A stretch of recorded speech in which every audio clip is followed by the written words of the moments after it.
Hello YouTube. Today I'm going to show you how to remove this cistern lid.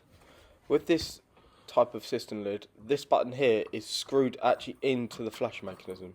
So with an anti-clockwise direction, unscrew it. These can be quite tough. Keep spinning until it becomes nice and floppy, which then you can then pull straight out. As you can see, that is where the screw thread threads into that clamps the cistern lid down. That bit of the flush mechanism does move around, so you can move it around with the rod of the flush button.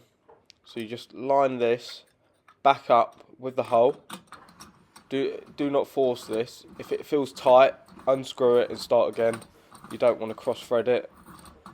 Also, you don't want to go too tight with the button because it will then start to snap the flush mechanism inside. I hope this helps. Don't forget to like and subscribe.